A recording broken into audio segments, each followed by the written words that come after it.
What is going on? Welcome to the Mix Up with Rob Wilkins and your boy DJ.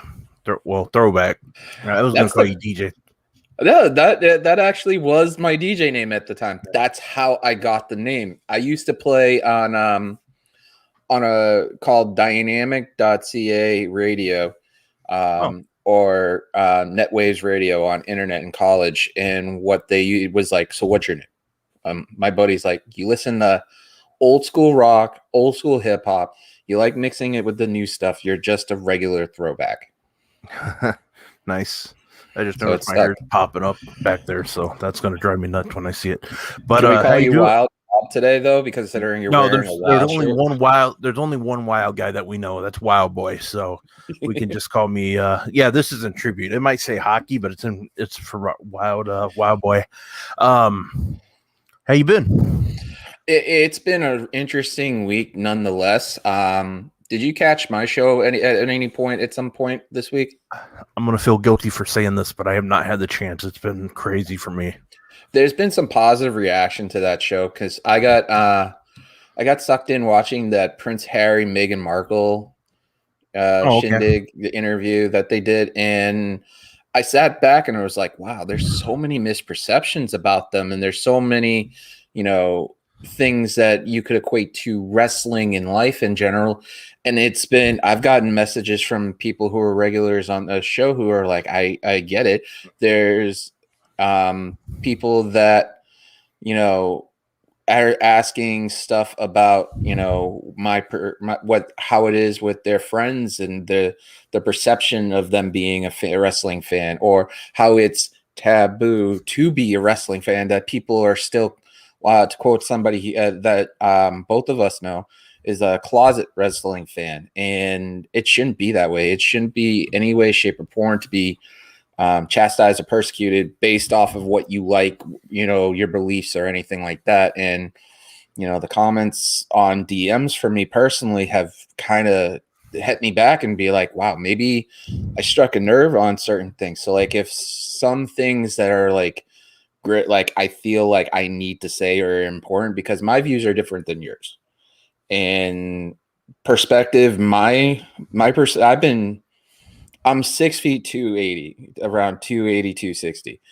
I've been literally made fun of. I've been bullied and stuff like that. I've been a big kid all my life, and it's not fun. And everybody's like, oh, you can I might be strong, but I'm more of a gentle giant than anything. And, 6 feet ain't nothing to slouch on. So, but it's just the perspective way I look is completely different than how I am.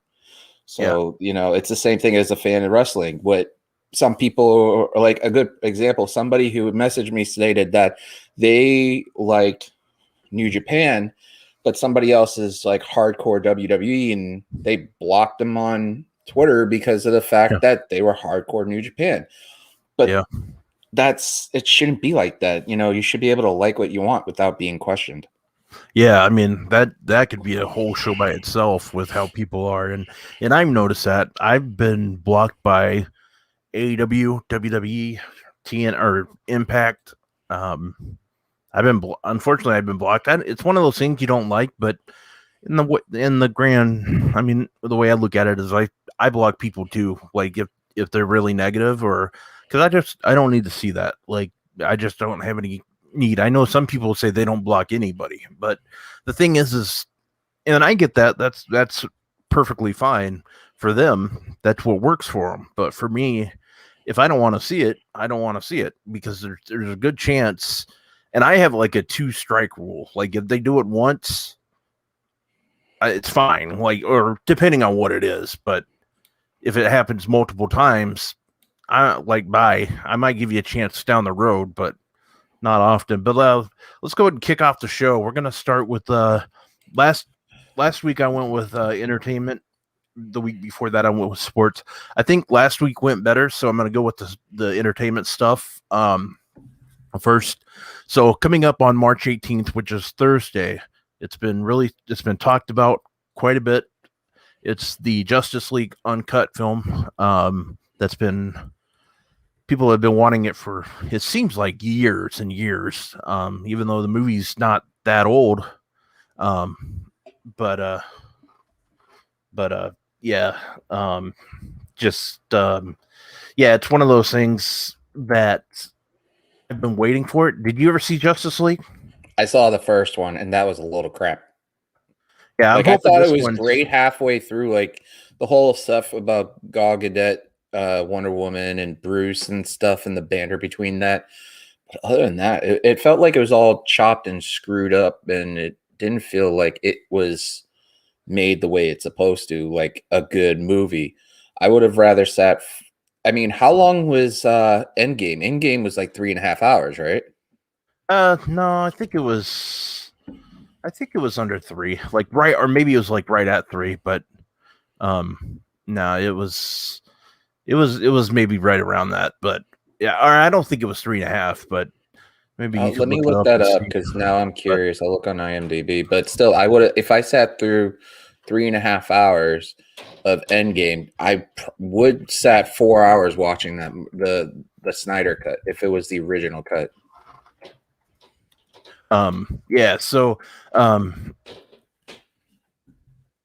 yeah, definitely, and I like 3 hours and 1 minute.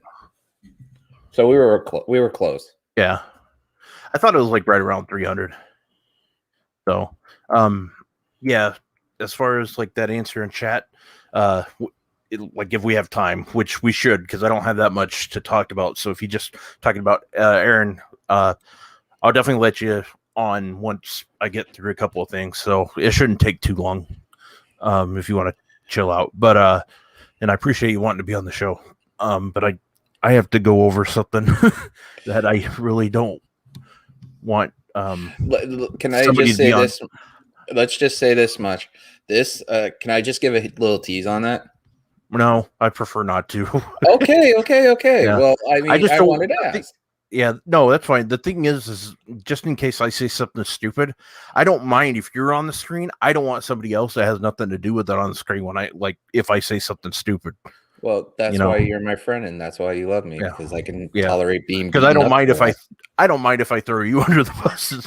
No, so Well, that's the well, only reason. but also the fact is we wouldn't do that to each other. If Yeah, one of us had a problem, like you would literally just talk it out, like we always yeah. have. So the next topic, like for entertainment, Netflix has just finalized a deal for a new movie that they're picking up called Monkey Man. Now the title sounds like rather crazy, but what it is, it's basically, from what I read on JoeBlow.com, which is a movie site that I love to That's visit. really a movie site. That name, Yeah, jeez. JOBLO.com, Joe Blow. I don't know how he got that name. It's one of my favorite movie sites that I go to. But anyways, they bought the rights to a new movie called Monkey Man. I don't know when it's going to be coming out, but what it is, it's basically John Wick in Mumbai. Is basically what people are saying about it. It stars Dev Patel. I believe I'm saying his name right. If I'm getting it wrong, I apologize. He directed it. Basically, and he was in Slumdog Millionaire. There's other good actors in it, like Charlito Copley, who was in District 9, and he's been in a lot of good stuff. You also have I'm gonna get this name wrong. Sagandar Kier. They were in the 24 India show, and I actually watch that because I love those kind of shows. So they are going to be in it as well. So I'm anxious to see that. I love John Wick. Have you seen any of the John Wick movies? I haven't actually. I've been Oh my dying god. to. It's just Oh my god.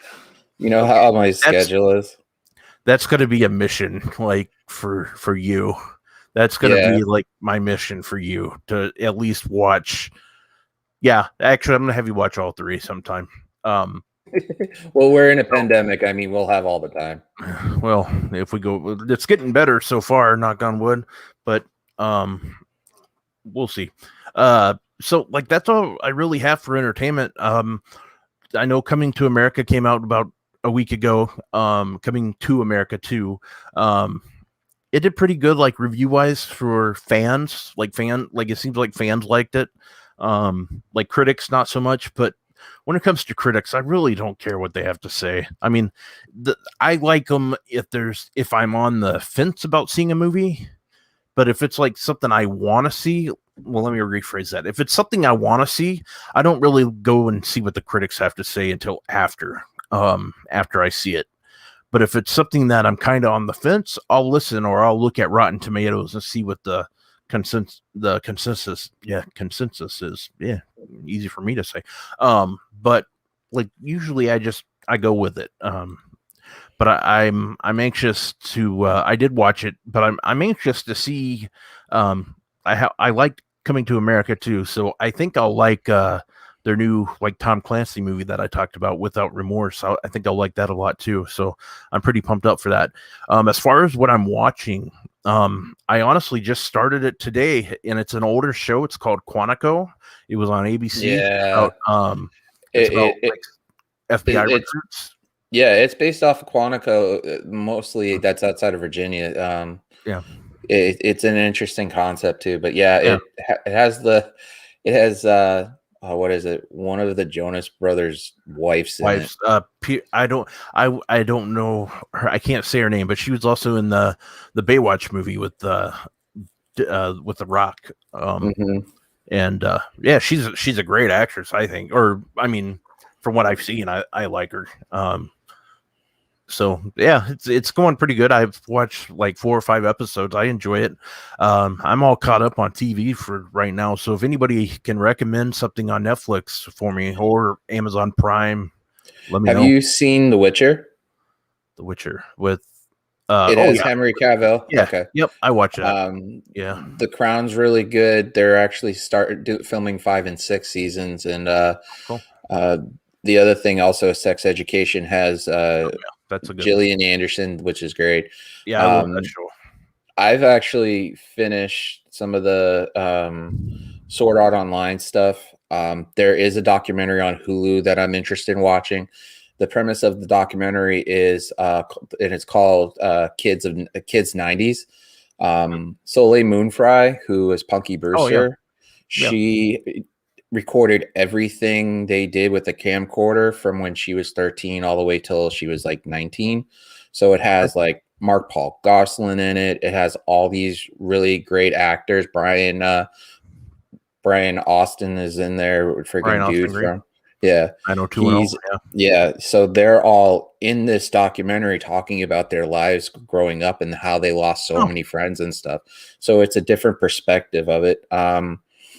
The other big news in entertainment is around here is George Clooney has been spotted in the city of Lowell with Ben Affleck like for about 3 weeks filming a movie called The Tender Bar. Nice. It's getting a lot of eyes on it. And they took over an entire neighborhood, took over a guy's house, paid him a shitload of money to borrow his house, and literally filmed around the entire neighborhood. They just stopped filming, and it's on WCBV news if you're going to look it up. And he did a speech outside of the house and thanking the community, thanking everybody for being so nice and respecting their privacy while they were filming. That they understand it with the pandemic. It's very difficult to do this stuff. They were very cordial and nice. It was basically the equivalent to what they did with The Fighter. And what they did was they took over certain spots when they filmed The Fighter, which was, Christian Bale, Amy Adams, and Mark Wahlberg. And they allowed people to take their time with them to take pictures and stuff within reason. Someone I know grabbed Mark Wahlberg's ass and just laughed about it and thought it was funny. She's still my friend. So it's just some of these people are realizing we're taking over a section of a city or a town or a part of it, and it's making a huge difference. Sure. Other than that, I mean, there's not really much on TV anyways. I mean, like I said, I got sucked into that Meghan Markle thing with Oprah and stuff, and that was very telling. A lot of interesting things you didn't realize, that they look at what they do as a job, not as privilege, so to speak. Mm. So that's why, we were talking about on my show, which the beginning of it was perception, and Anakin was a part of that. And it was just interesting to see the reaction it's gotten. So I wanted to ask a thought about that thing is that if there's perceptions on certain things about what's around you is not actually what reality is. Yeah. The perception, like with Meghan Markle and and her, what is it, the Prince Andrew? Or no, what's his Harry. Harry, thanks. I always get the two mixed up, like name wise. I know the names and It's stuff. William and Harry. Yeah, they're Yeah. Diana's kids. Andrews, I think. Who knows? I don't know what I'm thinking. But like, You're I thinking feel Charles's brother. Me, I'm a history nerd, so I literally pay attention to stuff. I usually, like, that was the thing. That's one of the very few things I was really good in school at. So the fact that I said Andrew, I'm like, I realized it when I said it. I'm like, that's not right. But no, the thing about perception is you're right. With those two, with some of the things I've heard, you can't help but feel bad for them. But then you go on the other side of perception, and I've read some things about her, and like, I don't know what's true and what's not true, but a lot of this, like, no matter, a lot of stuff on that interview too. Sorry to cut you off. Was about mental health. Was about how one of the questions that Oprah asked was, did Harry blindside the Queen? No, they knew about it months in advance. Just certain things you are like, wait a minute, these.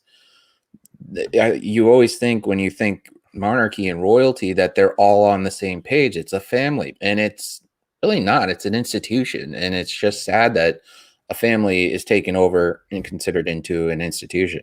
That's the perspective on it. It's like wrestling fans. It's like we're told that it's a bad thing to watch wrestling because it's fake. Nobody gets hurt. We know the truth about it as we grow up, but we still like it. It's something that makes us happy and it makes us entertained, and it shouldn't matter. I've never been told it was bad to watch, but like, the one thing that it's like the one thing that I always love is like when somebody says the F word. We know what the F word is for wrestling. When they say that, I'm like, okay, well, you go do what they're doing, and you tell me that it's F. Like, the thing is sure, the stories are scripted. Sure, I know that, but when those men and women are out there doing stuff that these people can't do, and they're giving their, I don't know what you do, but I dropped my soda. I have two of them, and one of them just rolled away, and it's halfway into the kitchen now. That's what I was like. Nice. But like, they give their blood, sweat, and tears, and I appreciate what they do. So the fact that if anybody tells me that I shouldn't be watching it, I'll tell them what they should be doing. What I do is I straight up say this to them, is that if you want to know if it's real or fake, go look up Sid Vicious WCW injury where his bone popped right out. Yeah. And then tell me this ain't real, because that's the physicality is real. It's predetermined. But the thing is that as a kid, for me, I got always told you shouldn't be by people I grew up with that didn't understand why I liked it. I liked it because of the fact that as growing up, I'm heavily into stories. I like stories. That's why I like history. So it's like the intricacy of Hogan versus Warrior, or Austin versus The Rock, or so on and so forth. I like the stories. I need something that grips me. That's why I gravitate to shows like The Crown, The Witcher, Sex Education, stuff when I was growing up. I don't care if you make fun of me. I was watching Dawson's Creek, the One Tree Hill, stuff that has really good storytelling and that is well written too. One Tree Hill. I had the biggest crush for, and I still do, for Sophia Bush. But I mean, like, even if I like bring that up out of the blue. Well, like, when you said it, I was thinking of, like, she's a future ex-wife, I bet. She's still on TV, but like stuff like that. I mean, like, hell, other than doing the podcast, if Fievel had a television show, literally, and all these stories that they put out, I would literally just be glued to my seat watching it constantly. It's just anything that has a good story, I gravitate to. Yeah, and a lot of people are like that. So, yeah. The last entertainment thing I was going with, and it's really not like anything we need to comment on, but it's kind of cool when you think about it, and very weird to say it, but in Los Angeles, movie theaters are going to be reopening for the first time on Monday, so that's pretty cool. I mean, that's pretty cool for people in LA. I mean, there's people that industry needs it. And there's people that work in that industry, and then the other thing is you got the people that love film like I do. Like I love movies, and I've been lucky where now, granted, I've only gone to 2 or 3 movies since the pandemic started, and both times or 3 times I went, I had the theater pretty much to myself. I think only one person. Like, I mean, it's when you're trying to avoid COVID, I probably shouldn't have went, but sometimes I would go nuts in my house, and I had to get out, so I would go. I mean, you could tell you're a huge movie fan. You have Casino Royale and Varsity Blues right next to you. Yeah, there's so many movies that I love. I mean, that's the thing. That's one thing about like being a movie critic. Somebody told me I should be a movie critic, and I've said it numerous times, and I'll say it probably numerous times on this podcast. I would be every studio's like dream come true if I was a reviewer, but I would be like the people's enemy, because when I go into watching a movie, I don't look for the negative. I look for I want to be entertained. If I'm entertained, then I like the movie. It was a good movie. I don't like it's either good or bad, or there's times where I've gone to a movie where Rotten Tomatoes says it's the worst movie of all time, but I loved it. Yeah. I mean, there's some people like, have you ever seen the movie The Darkest Day? It's about really how World War II, where London, and it had Churchill and stuff. The quote that's in my room is from that, and it literally Rotten Tomatoes said it was like a 5 out of 10, but that movie was getting a Academy Award. Like, honestly, it was insane. There's Mallrats was considered really bad, but it's a cult classic and it's awesome. It all depends. Filmed about 45 minutes from where I live. I still have to get up that way. I've been in that mall a few dozen times. So gonna move it over to sports now. You brought it up to me earlier in a message, and I am bringing it up. So, the greatest quarterback to ever come out of New England, Cam Newton, resigned a 1-year deal. Please notice the sarcasm in that. Cam Newton re-signed, was not really expecting that, but I will say this: if Belichick's planning on drafting a quarterback, maybe you want somebody to play. I just didn't think he had the best. Obviously, you look at his numbers; he didn't do that well.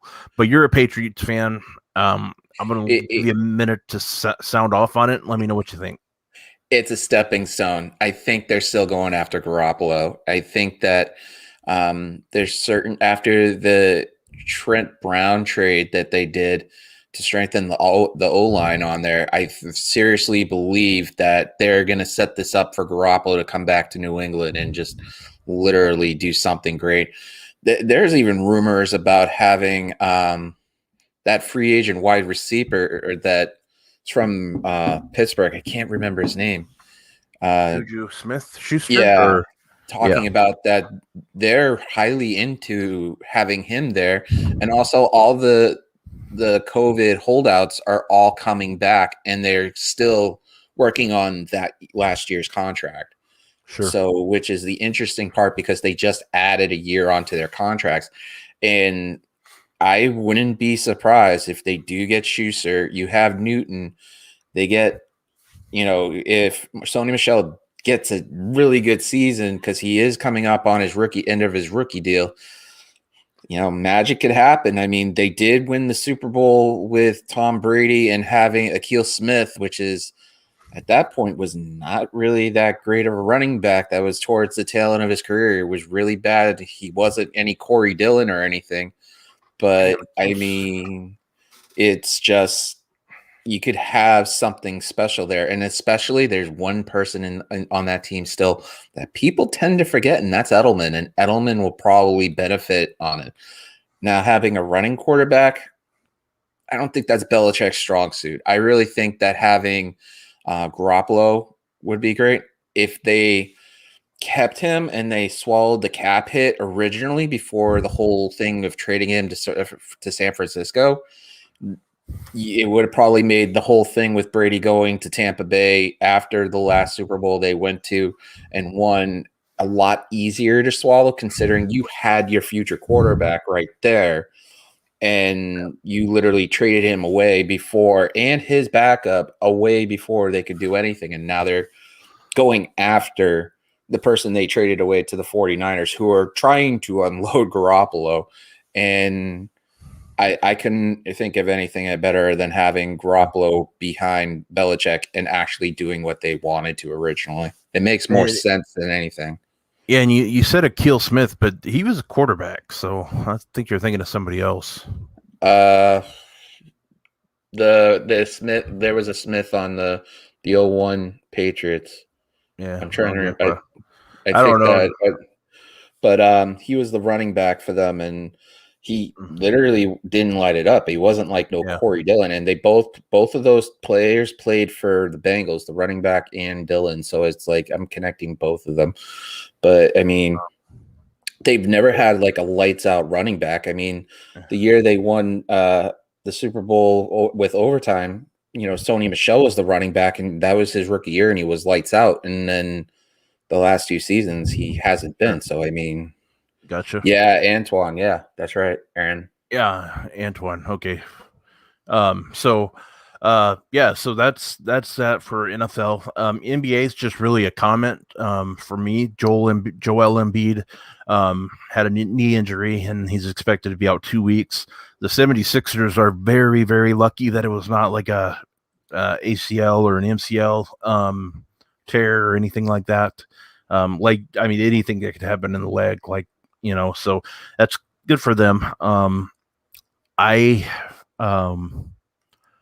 do not like the 76ers, but I don't want anybody hurt. You know what I mean? So that's really all I got to say about that. Do you watch much NBA, or did you used to watch it? It's touch and go, really. I'll watch highlights and stuff, obviously, because I watch news all day for work because of work's on there and they cover it. The only interesting thing is that the Celtics are doing really well compared to last year. So, and that's the Bruins too. With the Timberwolves being god awful, I don't watch much NBA as I used to. But that's about it. Major League Baseball, there really hasn't been any stories that came out this week. So I thought what I would do is just give people my top 5 picks for fantasy baseball. I noticed that the trend is what I picked is pretty similar to what other people picked. But my order's a little bit different. I have Ronald Acuna Jr. from the Braves. That's my number 1 pick.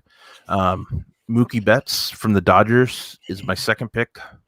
Fernando Tatis Jr., who's going to be the cover guy for MLB The Show this year. Which I still have to purchase too. It comes out in a few weeks, so you'll be fine if you pre-order it. Fernando Tatis Jr., he's a stud. Mike Trout, who's another stud, obviously, and then Juan Soto of the Nationals. So those are my top 5. I don't know if are you doing that fantasy league for Aaron's? Actually, believe it or not, I am, and we're actually going to be doing it live on this channel and the other channel too. We're going to have it linked on both of them. We're going to do the 10 people on mine because of the fact that, I haven't got a chance to pay the monthly on this one yet. And we're going to have... You can't use one account for both? Weird. No, I have to connect... Well, I never know if you could or not because I know for emails and back and forth, but you could find out for me. Yeah, I'll look. Okay, cool. We'll be doing that. I did not know that, or I haven't. Maybe I just forgot it, but cool. So yeah, those are the draft. By the way, if it's you have to cover dark, right? Because he's going to do it on a Tuesday night. If you can't do the show that night and be on because Impact's on and all that stuff. It's going to show your draft picks and stuff, and we're just going to make, say it makes sense. We're going to talk about our stuff and everything. It's going to be like a live draft on Yahoo.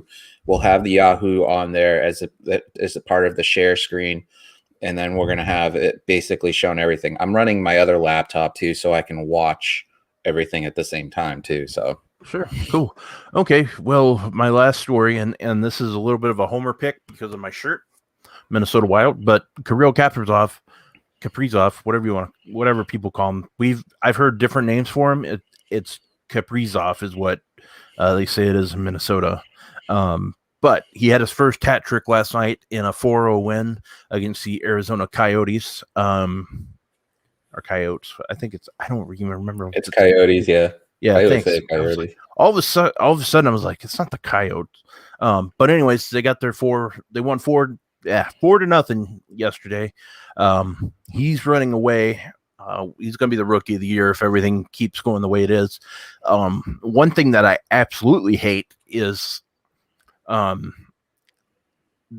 his first like United States / Canada like upper deck rookie card has not come out yet. It should be coming out, I think, maybe next week or the week after, unless it gets pushed back. But people are like stores, like online, like eBay stores, are already selling his rookie card like pre-order, like a pre-sale, because they're going to be open up cases and stuff like that. So they'll get one.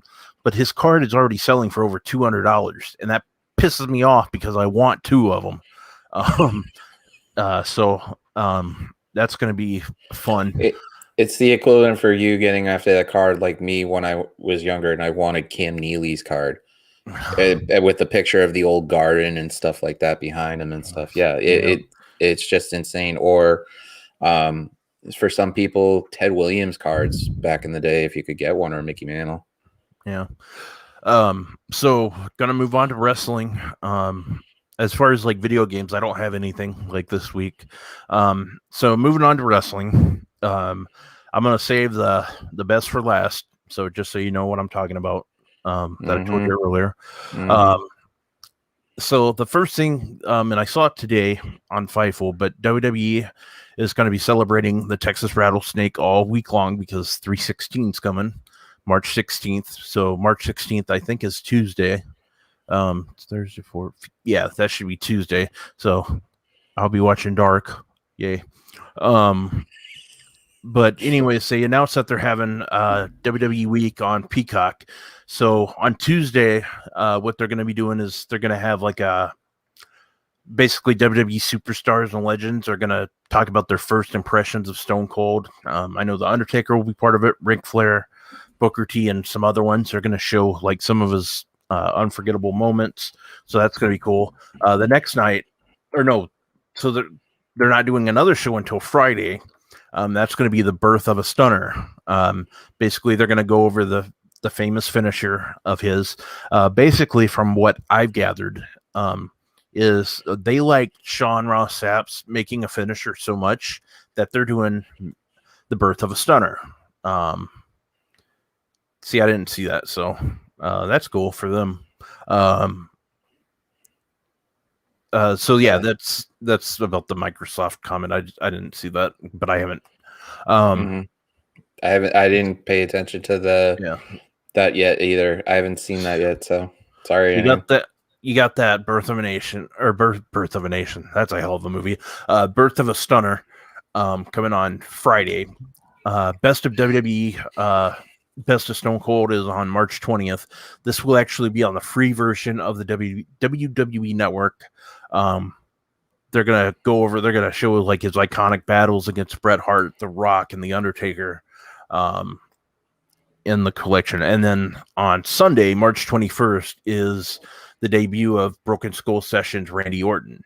That is going to be one of those must watches for me because Randy Orton's one of those guys that you don't hear much of outside of wrestling. Like he's not really big on social media. And when he is on social media, he kind of makes things kind of blow up. So he's one of those guys that I think will have interesting stories too, that I want to hear. Comments like him tweeting about Karrion Kross saying, "Come on, let's go have a beer and make money." a lot of ones of him with his daughter about TikTok, about those weird dances and stuff, you know, kind of little stuff like that. I'm more interested in that too, because it almost seems interesting that they are almost parallel in styles but different sizes.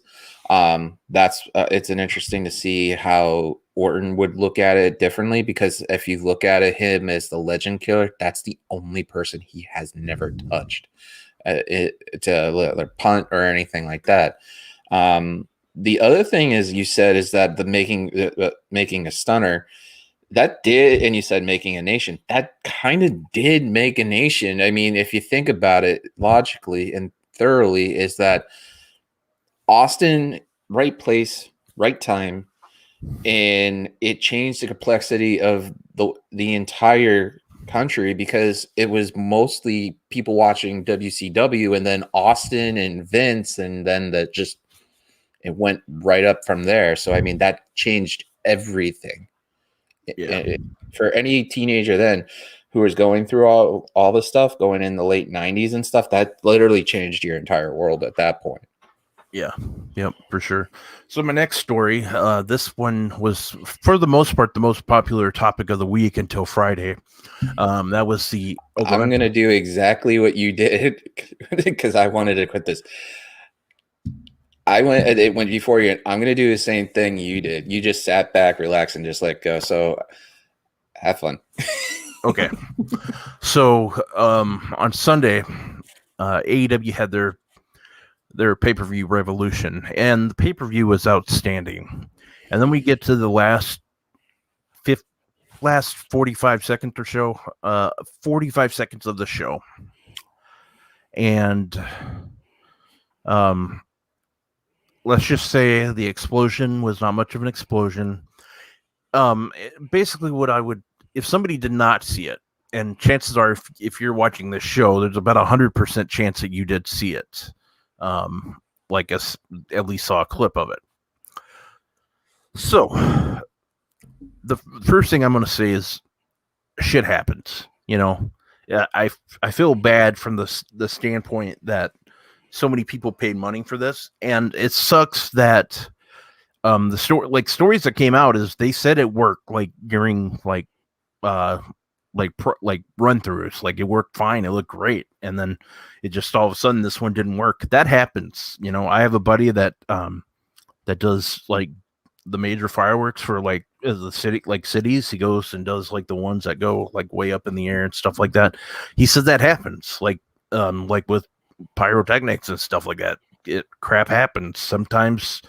It's very rare for it to pop, like to go, but occasionally it just happens, and I will say that sucks. But I think they covered as best they can with what happened. John Moxley and Eddie Kingston at least made it somewhat. Well, they made it somewhat comical on Tuesday or Wednesday during Dynamite when they had their little 2 or 3 minute segment. He made it a little bit better. So, did it suck that it happened? Sure. It does. I wish it would have happened. But it was a great match. The pay-per-view was good. I'm not going to judge the pay-per-view by that happening. I understand that some people are pissed off that it didn't work, that it didn't go, because they paid money to see it, and I understand that, and they have that right to be upset that it didn't happen. But I also think they should understand that things like that happen. It's very, very rare, and it's unfortunate, but oh well. You know, maybe next time they can do it better, and just make sure it works, or have like a backup. I don't know how it works, like as far as like having backups and stuff. But I feel bad that it happened. But you know, WWE, they stopped doing pyrotechnics for a long time because there was a fire at one of the shows, you know, so they stopped for a while. But Taker coming on fire too, stuff like that. But yeah, it's just one of those things where things happen. That's really all you can. That's all I can say. And that's not me being like pro AEW. I'm not gonna just rip them to shreds. I mean, yeah, granted, I cover AEW, but I like WWE just as much as I like AEW because I love wrestling. I'm not on. I will say one thing, and you'll hear me in a few minutes talk about it. Do I get more mad with WWE stuff? Yeah, and I'll tell you why in just a few minutes. But yeah. So I know you don't watch AEW or you don't watch very much at all, but I want to get your opinion on that. Snakes and sparklers, my friend. Snakes and sparklers. To quote Sean Ross Sapp. It's literally what, from what I was seeing and stuff like that, it was from somebody who's detached from AEW, not fully. I'll check some of this stuff out here and there, but just from a casual fan who doesn't watch AEW as much, that just, it seemed unsafe. But like you said, stuff happens. You can't control certain things in life. It just happens. And when I saw all that stuff happening, I was just like, hopefully they're okay. Please just say they're okay, because first and foremost, them being fine is more important than anything, you know? And it's just, that's the first thought. You're like, please be okay. Because when all that stuff happened, the first thing when I was seeing the clips and stuff, the first thing that popped in my mind, and you and me talked about this, we did a show on this with Wild Boy about, you know, Hell in the Cell, Foley and Taker. And as Jim Ross says, my God, if they killed him, they killed him. You know, it made me think of those types of moments. And it's like, why would you put that through yourself, put your body through that when you know, worst comes to worst, something even worse could happen. I mean, let's just say, for example, that match, and you pointed out during the match memory this past November, what happens if Foley didn't turn his body just enough where he landed through the mat and that chair hit him just right to the point where he is not cognitive, that he's no longer alive. Like, it would be, and that's live television. That's not taped. So it made me rethink of that match and think about the process of all this stuff. So, you on WWE stuff, we've already covered some of that stuff in the past. You on production, a lot of times we've talked about it on camera and we've talked about it off camera. And it's one of those things in what they do. You're not either or. Now, I'm going to say this not as a streamer, not as a personality, not as whatever you want to call me. You can call me dog shit. I don't give a shit. But as conversations we've had, it's the same thing. You're not pro each. You're down the line. You call it as you see it. And that's the way you do it. And you always have. And I'm the same way. If it's, I did a 30-minute rant about Raw. You did a 25-minute about production on my show when we first started getting the wicked crazy pinfalls off the ground, and you were helping me. In which, by the way, since I'm on your show, thank you so much for that help too, because we're almost 9 weeks away from 1 year. Can you believe that? But it's just literally insane, and no matter what, you always call it dead center. And that's what rolls about what we talked about earlier about perception too. That you're always on the straight and narrow. So, I mean, I'm just proud of you, man. I'm just going to say that straight out, but just do what you need to. Like I said, I'm sorry. I'm going to sit back and just enjoy it, because I ranted on that one thing. I'm muting my mic. You're all set. All right, here we go. Okay, forgive me, Father, for I'm about to sin. So there is a wrestler that goes by, or his birth name, according to Wikipedia, which means everything that's on Wikipedia is guaranteed to be true. He goes by the name, or his real name is Manuel Alfonso Andrade, and I'm going to get his last name wrong probably, but if I do, I'm sorry. Arapaza? Okay. Anyways, he goes by that's his real name. In the ring, he goes by Andrade. This past Friday, Andrade formally asked the WWE for his release. Not shocking to say the least. Why?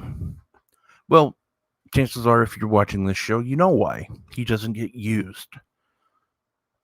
And there's probably other things that come into play other than not being used. Somebody that he cares for got let go by the WWE because she wanted to continue to do her Twitch show. Okay, that definitely does suck that they let her go. And, like from the standpoint, and Zelina Vega, so just in case, like, you didn't think I knew who I was talking about, but they let her go. And why it does suck that they let her go. And like, it's easy for us to say that, well, it doesn't have anything to do with wrestling, which is true. But for whatever reason, that's something WWE just, for some stupid reason, they don't want their people doing this, because they might do something. They might like sell something that like an advertiser doesn't want them to sell. It's like something like that. Like maybe WWE signed with Snickers, like, or they just re-signed with Snickers and she's eating Sweet Tarts and says Sweet Tarts is the best, like crap like that. They don't want. But so that's just all I'll say about Vega. So he lost his friend. They released her, and so he moved on, and he hasn't been used. Now, it was said around SummerSlam that he would be leaving for probably a month because he was doing elective surgery, which is okay. He needed it, was elective, and like it was something that was needed in the surgery, which is fine. The problem is when he was able to come back, WWE simply does not have anything for him. They don't have him in the ring. They don't put him in the ring. They don't do anything with him. When you have a wrestler that is caliber of Andrade, somebody that can go in the ring with anybody, like anybody, and I'm telling you honestly, like if they would let him, that's the thing. Like, people say Kenny Omega's amazing. He is. He's the best wrestler in the world. But the thing is I would like to see some of these WWE guys be able to be allowed to have a Kenny Omega match. Like, let them do their thing. Let them go 12 minutes, 15 minutes, 20 minutes, and let them do whatever they want in the ring. Andrade would be one of the best. That I know it. I've watched him wrestle for probably 15 years now, maybe 13, but I watched him like CMLL, he's World Wrestling Council, like La Sombra, his name is actually the Shadow, like what he wrestled under when he wrestled as a luchador. He's wrestled in New Japan. He's wrestled everywhere. And he's an outstanding wrestler, and the WWE is not giving him the opportunity. And it's their show. They can do what they want. But the problem is you're not putting your best talent on TV. And one thing I can say, if you go through all my tweets, you will probably not see me talk negative about any wrestler. I might talk negative about a storyline, but I don't talk negative about a wrestler. And I'm trying not to right now when I say this. But when you have guys that have the go-away heat, Baron Corbin does his job excellent. We're supposed to not like Baron Corbin, and he does that. And he's actually a good wrestler when you think about it. So, like, I'm not putting him in this category. But we're getting matches from guys that shouldn't be getting TV time when Andrade's not. And this isn't personal when I say this, and maybe somebody will think I'm being negative. But Dominic Mysterio, if anything, he should be in NXT learning. Because nobody else would get that. And like he gets in, granted, that's who his dad is. His dad, Rey Mysterio, got him to skip. And if he did all the training, good. But he does look good in the ring occasionally, but sometimes you can tell that there's and I hate the word botch, but there's a botch there. He's not perfect. We know that. No wrestler is absolutely perfect. They all make mistakes. We know that. But when you have a wrestler, the talent that Andrade has, and you are not using him, that makes you look incompetent. And I say that because it does. It is pathetic that you cannot find a spot for him, and you cannot find a spot for Aleister Black, another spectacular wrestler. Now, with him, Aleister Black, that might be something. They should still have him on TV, regardless. They protected him for so long, and then all of a sudden they don't use him. Now, he might have been back, but with him being married to Vega, that might have had some play into it, unfortunately, which is kind of weird because Vince McMahon's one of those guys where if you can make him money, he's willing to forget things. And that's what some good businessmen do. But Andrade, if it was a crime to not use certain people, this would be one of those. So people are like, oh, well, he can't talk. F that.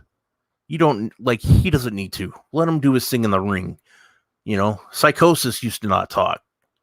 Juventud Guerrera didn't talk. If you want him to talk, get a guy on the mic for him. I mean, you have plenty of those guys. Hell, you can use pretty much anybody you want. Let them team with anybody, and they could do the talking.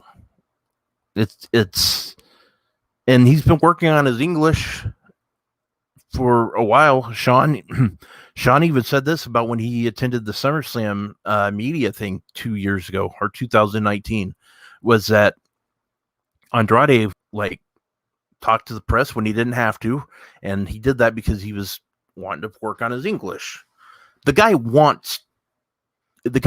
you're in the WWE, you want to be the best. You want to wrestle. You want to be on TV. I can't imagine how they feel when they sign a contract and they're told, we can't find anything for you. We can't do this. We can't do that. When you have somebody with his talent and you're not using him, and this goes with other talent. This isn't just him or Aleister Black. This is your Ricochet, who's on Raw who's been on Raw. I get that, who wrestles on Main Event. But look at Mustafa Ali. He didn't get used. Another wrestler that I'm hardcore wrestling fan, so I know this stuff. So when I say this, people haven't watched good Drew. Let me rephrase this. Drew Gulak independent matches. The guy can go. He's outstanding.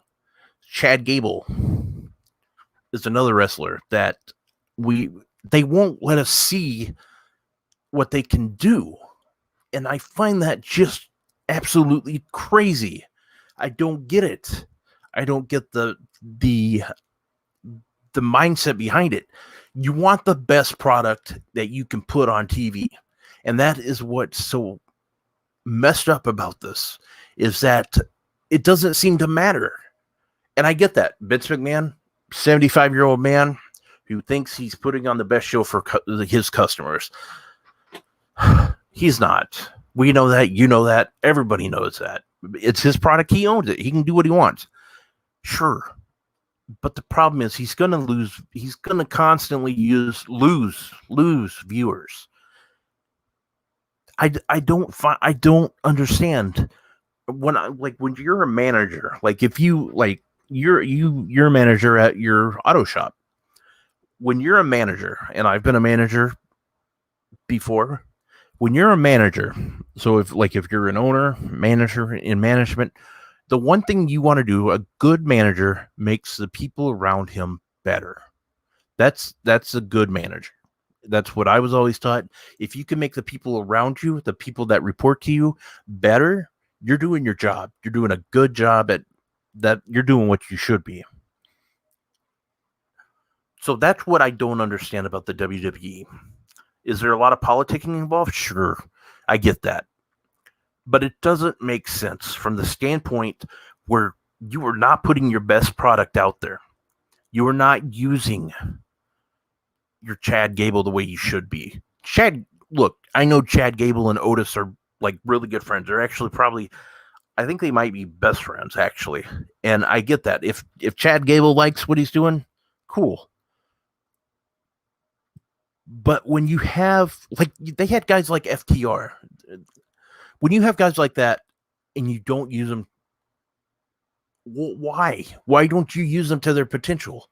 Like, they had some outstanding matches, like with pretty much anybody they would go with.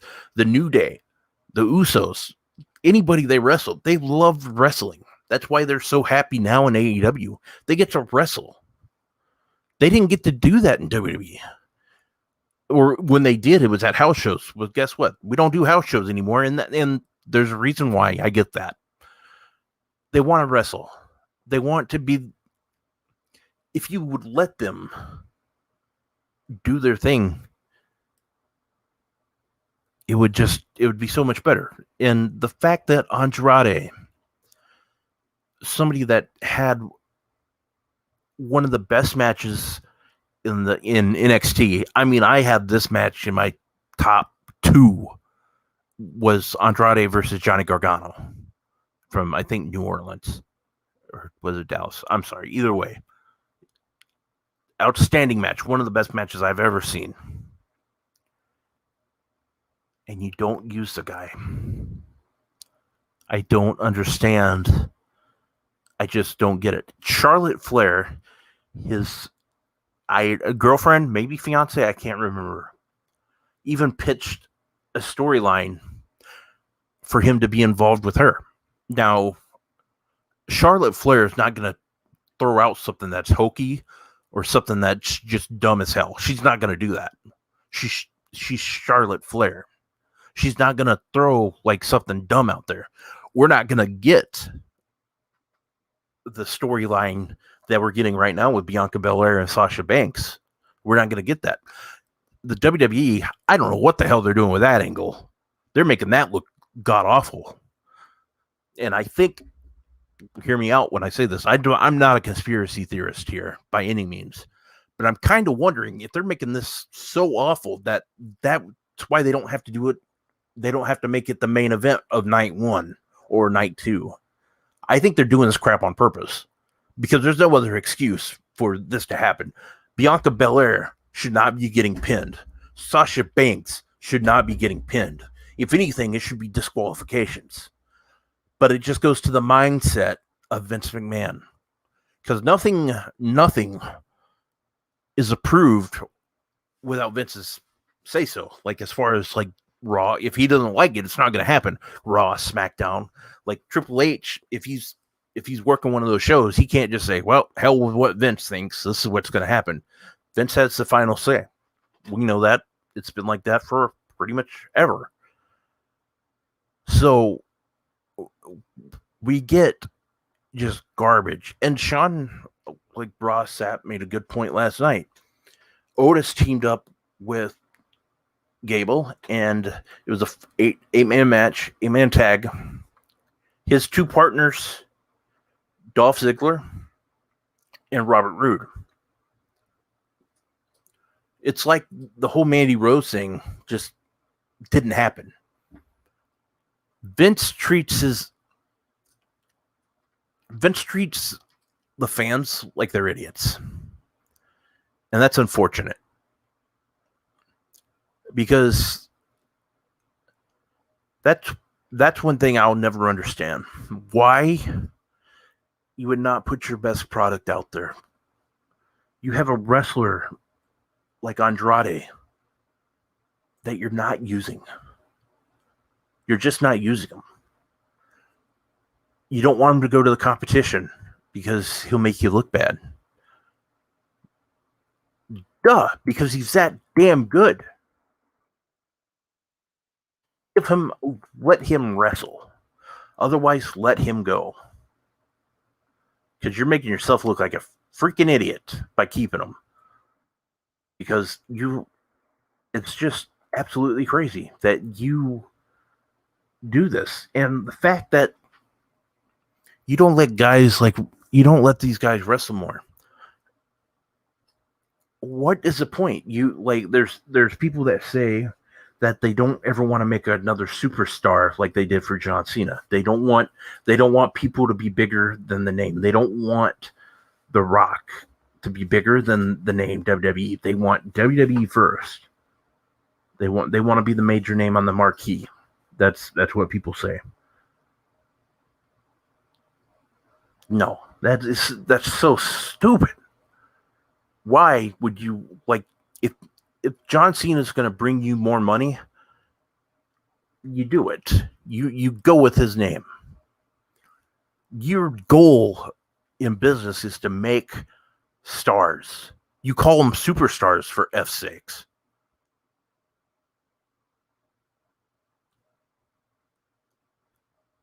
I will never understand how you cannot use your talent.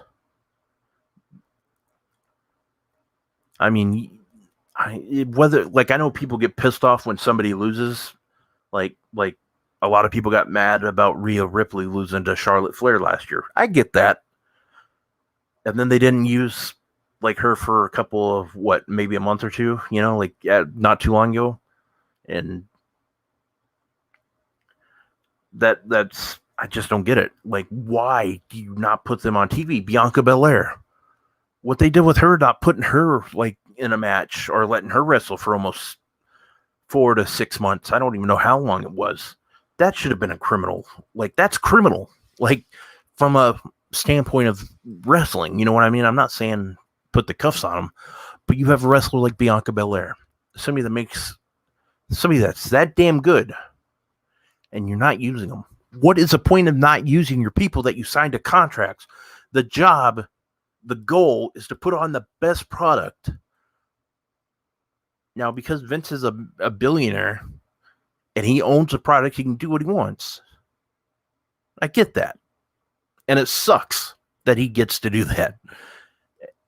And I'm not going to be like how some people, I will always be appreciative of Vince McMahon for what he's given us as fans. There is no AEW without Vince McMahon. If there is, it's just not the same, But I will never understand. I won't ever get it. And that's what frustrates the living hell out of me. How you have somebody with so much talent. I mean, there were rumors before SmackDown came to Fox that Andrade was going to get a huge push because Fox wanted somebody for they wanted somebody that was a bad guy, a heel. They wanted him to be very popular, and there were rumors that Vega and Andrade were going to be those two that got the push. They were going to go to SmackDown, and they were going to be pushed to the moon. That didn't happen. I don't know if it was because Vince was able to get Cain Velasquez for 1 month. I don't know. But the fact that he has not been used and you're not using him just makes me question, why the hell should your fans watch if you don't care? If you think, seriously, there's no way in hell you could tell me that some of these guys are better, that can put on better matches. They won't, they can't. I just know it, you know. I feel bad for your guys like Mojo Rawley. I feel bad. They signed these 5-year contracts. They can't do anything. Riddick Moss. They signed Riddick Moss basically so he wouldn't go to AEW. Now, who knows if Riddick Moss would have ever signed with AEW or if AEW would have wanted him. But you gave this guy a 5-year contract and you're not using him. And you let people go like Serena Deeb, who is the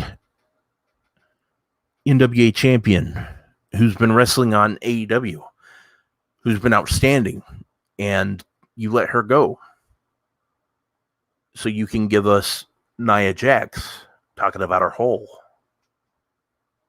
You give us Shayna Baszler is outstanding, but you're making her look like a chump. It's easy. I almost said something way worse, but you're doing this and you're making your talent look like crap when they can do so much more.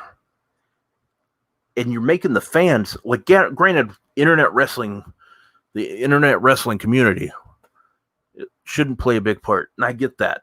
I know, like, there's more, like, fans. But the problem is that Vince should realize is even the fans know, the non-internet wrestling fans know the product sucks. They left for a reason. I mean, if anything, everybody talks about that Lafayette, Louisiana show. I can't talk tonight. Everybody talks about that night. That should have been like the biggest warning sign for Vince that nobody knows who the great talent is, because they're watching. Those people are watching Raw, and there's nothing wrong with that. We're part of we do the internet thing because how much we love this business. We love wrestling. And that's one thing that's working so well for AEW, because the fans like the product. They have AEW Dynamite. They average 6 to 7 matches a 2-hour show every week. Raw averages 6 to 8, and they have a 3-hour show. You're giving us so much crap in between. You're giving us replays that we just saw. You're giving, like, I get it, like maybe a 10-second replay of what we missed. I get that. But to show it 3 times a show is ridiculous. Because if you add that up, that's sometimes a minute. Sometimes it's 2 minutes. That's 2 minutes that you're taking away from somebody's match that you could use. You're taking, and you do that multiple times a show. So let's say you waste about 6 minutes of that. You could easily give somebody a 6-minute match. You could let Andrade wrestle Drew Gulak or R-Truth or whatever. Like, I mean, hell, you bring in Goldberg to wrestle for 30 seconds. You can't, like, Andrade is money. That's my point. And you're not using your money. You're wasting your money. Andrade is, this is one of the biggest, like, mistakes that they could make if they let him go and not use him. If they're going to use, I want them to use him. That's the point. I'm not, like, I'm pro WWE, I'm pro AEW. Why? Because I want the product that I watch to be good. And it has sucked from the WWE side for the most part. There's been some outstanding matches. Don't get me wrong. But when there's people not being used, that's a problem. And I'll never understand it. They've lost so many good people this past year because of COVID. They released so many people. Now, you would think when you release that many people, that's going to give more people other times to shine. No, it hasn't. Because you still have wrestlers who haven't been able to wrestle. I get when you have your AJ Styles on there, your Randy Orton, you need your stars on the show, like your Roman Reigns, Kofi Kingston, Xavier Woods. You need your stars on the show. I get that.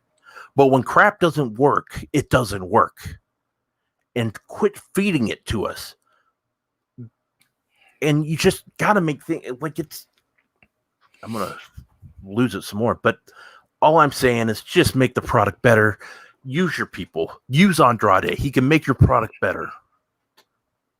Move him to NXT. I don't consider NXT a drop. Like I don't consider it minor leagues. There are people that haven't been in like WWE, like other than Finn Balor. I get that. Like some people consider it like AAA, whatever. If that's what you consider, it's fine. Send them back then, but let them wrestle. Because you're just like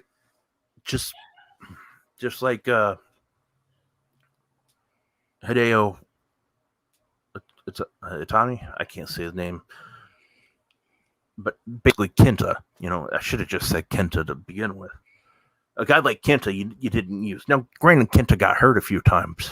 I get that, and he wanted to let go. And since for some stupid reason you couldn't find anything for him, you let him go. I get that. You did that. Maybe you should just let Andrade go. But it's going to go down with one of your biggest mistakes. Because a guy like Andrade should be wrestling on your show. Week in, week out, he should be on there. Just like Aleister Black. Just like Ricochet. Just make it better. That's all. You just make it better. That's all people want. You don't. If it's about making the internet crowd happy, sure. But I guarantee you're going to start losing your regular fans if you just make like the product suck. And I said this in a tweet yesterday. 41 out of the past 44 Raws have featured a rematch of some sort. That's just Raw. That's not including SmackDown. And I'm talking about like 1 week you'll see on like, I'll give you an example. 1 week you'll see Aleister Black versus Kevin Owens. The next week, Kevin Owens and a tag team partner will be against Aleister Black and one of his partners. And the week after that, we get another rematch. Basically, I'm saying they're in the ring multiple times against each other, which makes your pay-per-views not feel really special. We don't need the same match after match.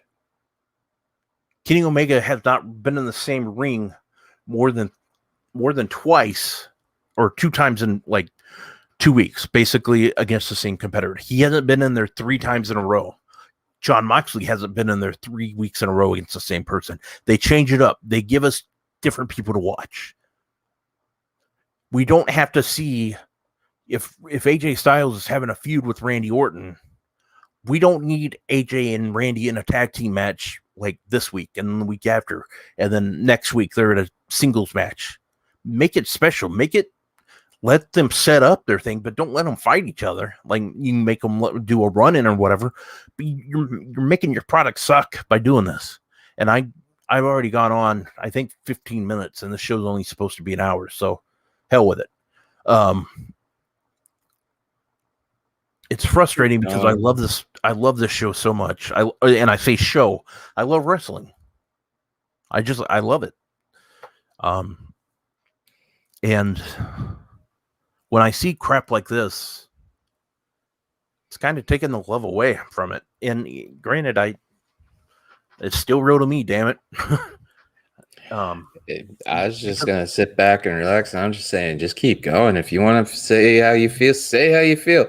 I mean, you did get a comment from Aaron saying this is the calmest rant. And then the other thing is, a few seconds ago, while we were going on there, someone gave you and me a compliment. That was hilarious, by the way. Birth of a Nation.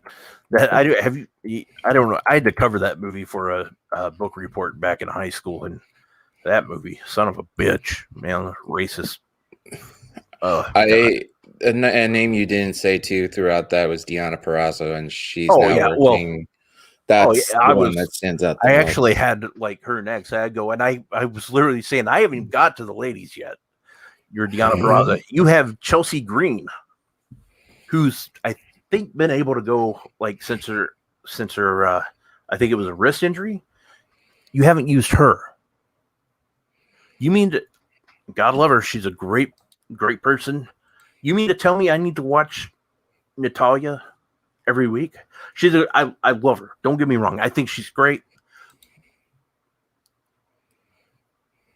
Yeah, I don't need to see Shayna and Nia Jax every week, especially when you make the tag team thing a mockery. You bring in NXT women's tag team belts for NXT.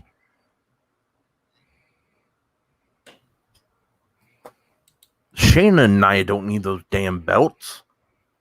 And now you add another guy, and I don't have a problem. The guy, he's been entertaining to say the least, and I forgot that assistant or whatever the hell they call him. He takes probably a minute to 2 minutes every week of coverage. I mean, just use your people, use them. The fact that you don't use them is just out. It's just dumb. Your Angel Garza, he doesn't get used as much. I mean, you see him a little bit here and like here. He's a hell of a wrestler. Angel Garza's a hell of a wrestler, and you don't use him. But Vince McMahon laughs at Otis because he can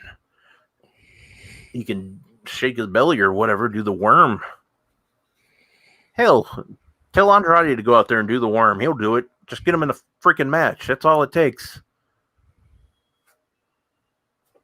Otherwise, just do him a favor and do the wrestling fans a favor. Let him go. Let him go. Like, if he wants to wrestle back home, let him go. Let him wrestle there.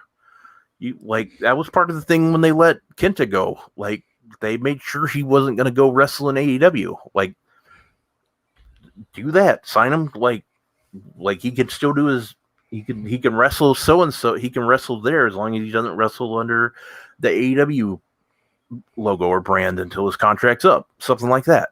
I mean, as long as it's like a legal thing, like, that's fine. I mean, hell, Triple H, even like, he told John Huber, he asked John Huber if he could get him into New Japan, would he go?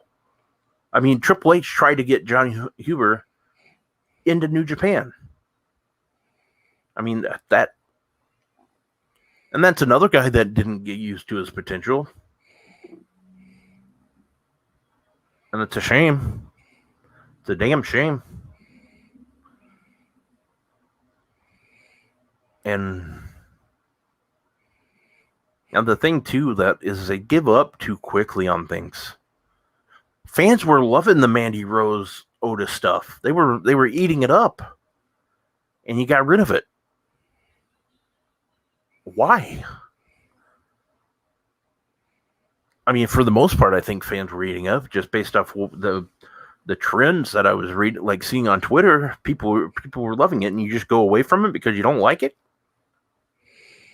And now you bring in John Laurinaitis back, the guy that basically, we don't get your Charlotte Flair, your Paige, or Becky Lynch and stuff like that. If he's there, like if he didn't resign from his post back in 2014, I think, maybe earlier than that, because he's all about the pretty girls, like being in the ring. He liked the diva thing. The thing is I don't like. Was it good then? Yeah, from a guy standpoint, I loved it, but from a wrestling standpoint, I love what they've done. They made women's wrestling better. Like they let them shine. I mean, I just tweeted a few minutes ago about I had the opportunity to meet Penelope Ford at a First Wrestling independent show in Minneapolis. One of the nicest, sweetest girls that I've ever talked to at a wrestling show, like wrestlers. She was so awesome, just perfect to talk to. And today you got Jim Cornette saying something just absolutely awful, using a derogatory word. That just I have a lot of things I would like to say, but he's one of those guys that likes he will sue people. So I'm not going there. And we don't have the money for it. We don't give out Brock contracts on this channel. Yeah, so I'm not going to say that. It's just And oh hell, there's one guy I forgot, and you're making him look like an idiot too. Is Akira Tazawa? The dude is outstanding wrestler. Watch some of his Dragon Gate stuff. Oh my god, yeah, and you're making this guy look like an absolute tool week in and week out. Let him go out and wrestle. Hell, give him Daniel Bryan for 10 minutes. Those two put a hell of a match on. The best thing that WWE's done in a while is you let go of TJP and Austin Aries. Those two are gone. That's something good you did as far as releasing people. Those aren't I'm not crying about those two going. But I want you to use Andrade because you have one of the best wrestlers under your roof and you're not using him. You have to use him. You just have to. Because you're doing a disservice to your fans by not using your best. If you need somebody to speak for them, fine. That's perfectly fine. Bring somebody in. But you don't ruin. And yeah, you signed him to a contract, so if you don't want to use him, you don't want to use him. Whatever. It's just dumb that you have a guy that damn good and you're not using him. That would be like me signing as a couch potato. Let's say I'm like a professional couch potato, which I kind of look like. That'd be like signing me to a contract and not using me. I'd be one of the best. I watch Netflix better than anybody. I'm good at it. Can I interject for a second too? And then you can. It's like I'm going to use the channel. It's like how you and me joke with like our friends about contracts on this channel and stuff. It's like you and me signing Ray Callahan, Wrestling Plug, and so forth to a contract, and we just let John from Wrestling Plug sit and do nothing while Ray and Bluegrass are doing like a Sunday show about fantasy football, and that's driving up everything. Well, it's a waste of talent, and that's what WWE is doing with Andrade. It's a waste. They're doing it with Andrade because that's what set me off. But they're doing it with so many people. I know there's people I'm forgetting right now that just haven't come to mind. Partly that's because I'm just so frustrated, and why is he frustrated? It's because I love this crap. I love it. You're passionate. I'm very passionate, and because I love it. And it's people like some people say, "Oh, it's just a male soap opera." Not to me, it's not. To me, it's everything. Like I love it. I love it more than some people love the Chicago Bears, Green Bay Packers, New England Patriots. Like I love wrestling more than most people. It's just something that draws to me. I mean, hell, I wanted to be a wrestler growing up, and it didn't happen, obviously. I mean, I guess I could still be the Shockmaster if I wanted to try, but that's about it. But you are doing something in wrestling, and it still counts, but you're still having that passion. And you're perfectly right in what you're saying. You're 100% right. And as the saying goes, you're hitting the proverbial nail on the coffin. My problem is, and it going back to it, is 41 out of 44 Raws you've had somewhat of a rematch.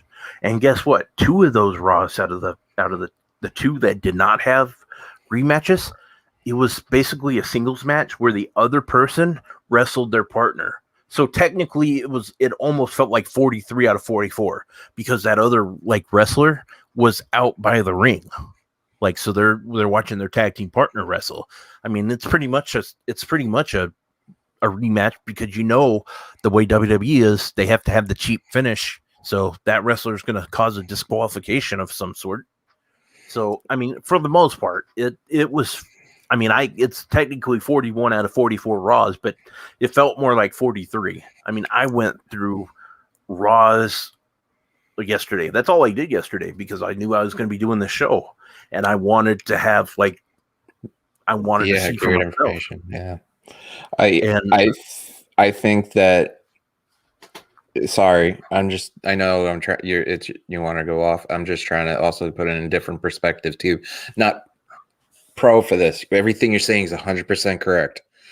Just adding to it a bit is that do you think with all these wacky finishers, it happened before the deal, but it's gotten worse to the point because of the Fox cachet, so to speak? Because now the product on SmackDown was originally bad, and now the product on SmackDown now is great, and Raw is bad. And the only one that's benefiting is NXT right now because of the competition with AEW. It's pushing both brands, AEW and NXT, into a better place. Well, that's what I don't understand. What the hell's the point of making one show better than the other? Why don't you make them both outstanding? I noticed that myself. I've noticed that before. When's the last time where we had an outstanding SmackDown and an outstanding Raw within the same week? I honestly can't remember. I mean, don't get me wrong. There probably was one not too long ago, but I'm talking on a regular basis. We haven't had that.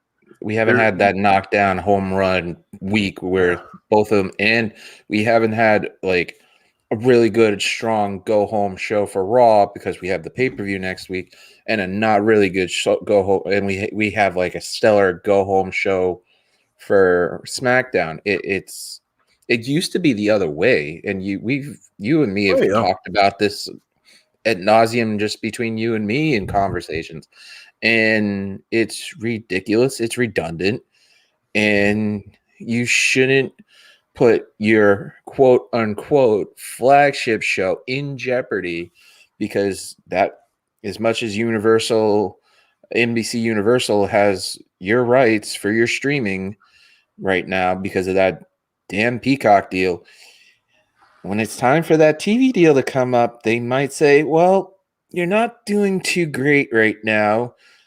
Fox's show is a lot. SmackDown on Fox is doing a lot better. That's 2 hours. Your other show that we carry is doing great, and it's 2 hours.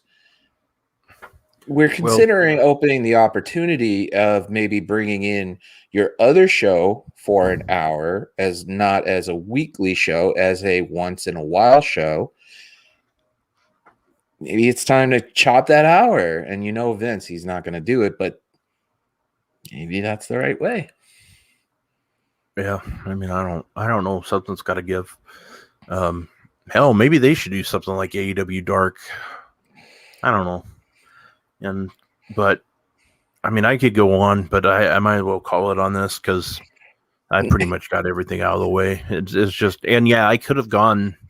Yeah, it was a calm rant because I know if I started throwing F-bombs and got loud, it would have just been. We've seen that before. We've seen that before on my channel where you went off on production and you were literally going off. Oh, well, production, I could still go on to that. But you're 100% right on all this. I mean, it makes perfect sense because of the fact that we're not using it as content creators. I'm going to sneeze in a second, by the way. I was yawning, so that works. Yeah. It's just, it's not the fact that we do this. Sorry. It's not that we talk about this and we're content creators on social media and stuff. It's something we like. It's something we're passionate about. We like watching this product. We want the best for this product. It's just sad that you called in 1990 Raw and it was your first show other than Superstars. See, and then other than all that stuff. I'll tell you what Raw is like right now. I'm just in case somebody ever watches this and wants to know, I never watched Raw. So let me tell you about Raw. Monday Night Raw is the equivalent of getting an STD without having sex. That's pretty much it.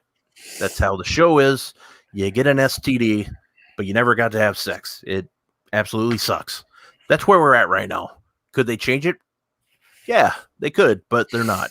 So guess what? You get to keep that STD. So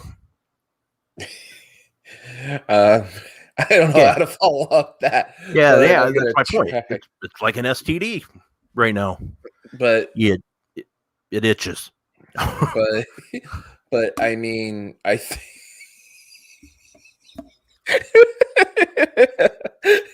Oh my god. Anyway, we've gone to the rabbit hole and came back up. Yeah.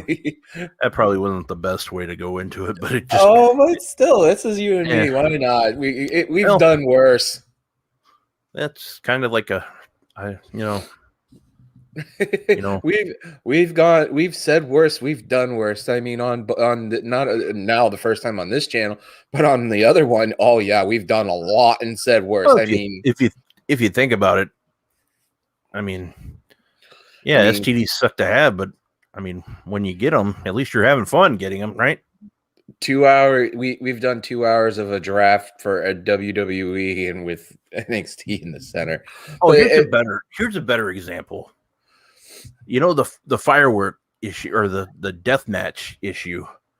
That's what we saw last Sunday was like not taking your blue chew, like just kind of like whoop, nothing really happened, just a little one. But then if you like take your pill, you get like the FMW IWA like just coming out like a freaking hose. That's what Raw is. Like sometimes it can be great, but sometimes it can just be just a little bit. Can we isolate this clip, please? This is awesome. Oh my god, we gotta isolate this somehow. It's like a fire hose. Oh, come on, Rob. Laugh. You gotta laugh. Well, I can't really. I'm just like, I'm comparing Raw to like. What I'm saying what I'm saying is, if somebody who hasn't watched it, if you've watched the past compared to now, it is so night and day with everything. And I think they've gotten into a point where they're constantly.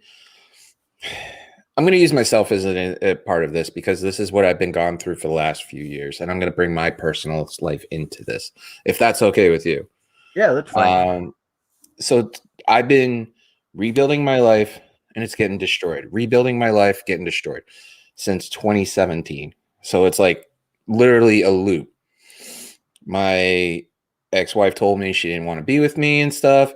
She didn't love me anymore. And then I was walking out the door. You found out my mom. I rebuilt my life up a bit, worked my tail off just to keeping busy. My mom got cancer. Okay, destroyed my life, changed everything, rebuilt it up. My mom passed away from cancer. Same thing, same process. Build her right back up, destroy it down, strip it all down, back again. Same thing with the divorce. And a person who I still am friends with and I still care about. Same thing, just recently. Since 2017. Okay. Yeah. That's Raw. It keeps getting destroyed. Try to rebuild up a little bit. Destroy it again. Rebuild up. Constantly in the same circle. And this is my last example that I'll say, and then we can call the show. Raw is like you get that call from that just an absolute 10. Like she's a 10. Like you get that phone call and then you get there. And she's a -4. That's how Raw is. Sometimes you get the 10, then sometimes you get the -4. Now the difference is I'll still take the -4 home. Now, other than that, because we did ask, Aaron wanted to come in, but I think it's probably a little bit drawn out. Sorry, Aaron. The show went way longer than I thought it would, so I apologize, Aaron. But we'll get you on when I'm not depressed. No, I'm fine now. I just. I have a line that Big Hero 6, right? Oh yeah. Baymax, what he says after he hugs the kid. Where my bitch is at? I don't know. I just guessed. I don't. I've seen the movie.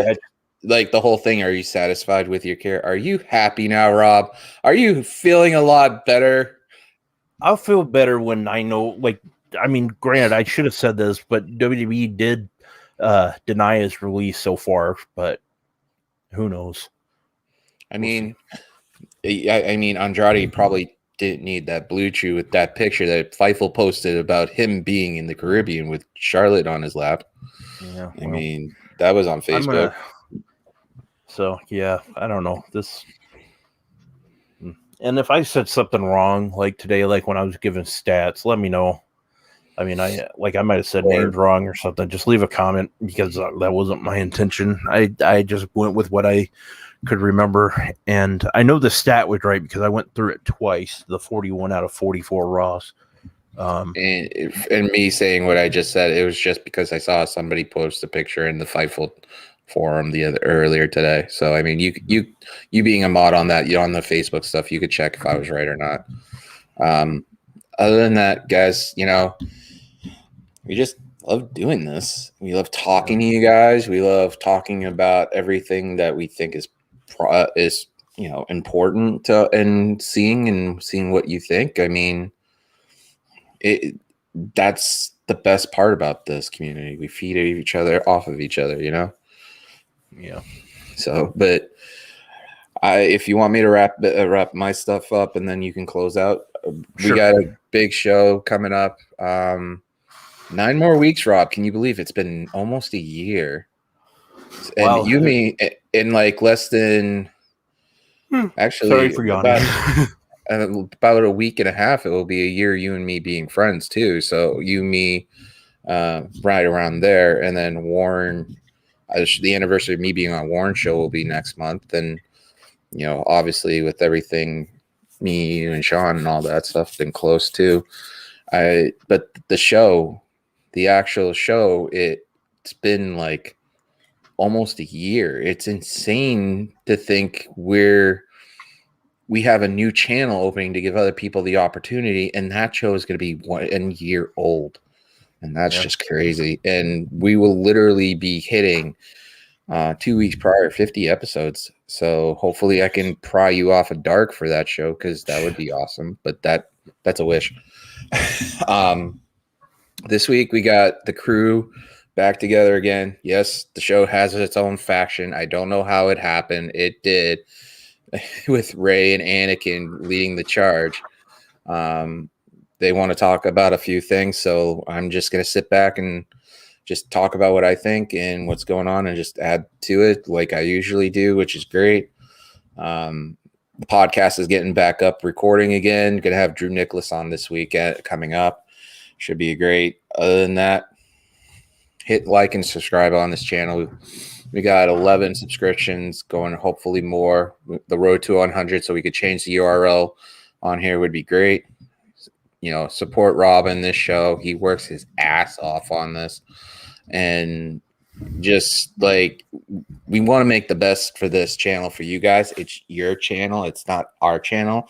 It gives you guys an opportunity to do something for yourselves, to get onto this and, support Rob for this stuff. In the Mix is a real, I'm not saying this because I'm his friend. I'm not, one of the co-founders of the channel and stuff. He worked on this way before he met me, and he's worked really hard for the whole time, and he's been very helpful with me.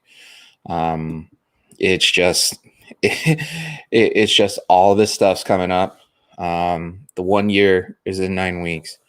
The 50th episode's coming up. I'm trying to figure out who I can get on there, and get that roundtable. I'd like to get going on that. Me and Rob are going to do predictions very soon for Mania coming up in about a month or so. It's going to be fun time on both channels, and the drafts and stuff like that too, Yeah.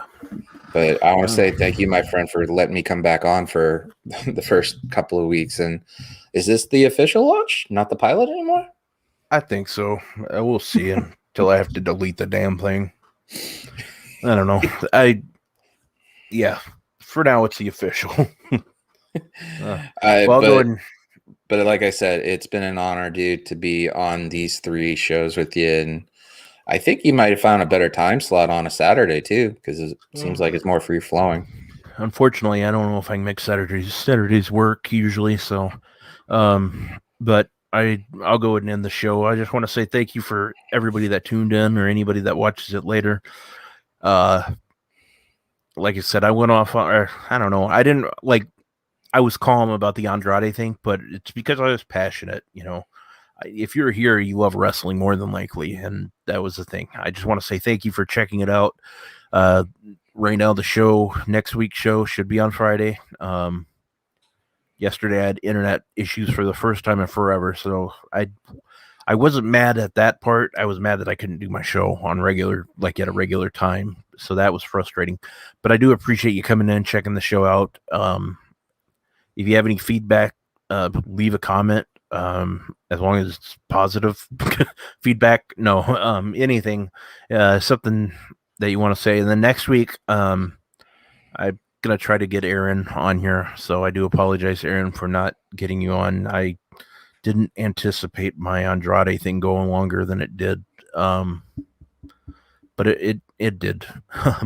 So otherwise, you can follow my work on Fightful.com. I cover AEW Dynamite and AEW Dark. I need to talk to Sean to see if I cover AEW Revolution or Evolution. Well, no, what the hell's the new show? Hell, I don't even know. That tells you why I shouldn't be probably hosting it or writing about it. But you can follow me on Fightful.com on those website on covering AEW. I'm also on shootingthesportish.com. Writing about sports. I haven't written much about sports lately because I'll be mainly doing like some video stuff for that website instead of writing pretty soon. But a lot of my podcasting is going to be here though. So Elevation. Thanks, Anakin. Jeez, I can't believe I knew it was like something TION. I'm like Revolution was last week, so I know it wasn't that, but Elevation. I just need to remember it's the name of it's based off that crappy U2 song. But other than that, thanks for checking it out. Hopefully next week I'll be a lot more positive. But I do appreciate it. St. Patrick's Day week, so I mean, yeah, you could get some corned beef and cabbage or something. Oh Jesus, yuck! I don't remember having any corn. No, I'm kidding. Oh, great. Okay, peace out, everybody. Thank you. Bye, guys.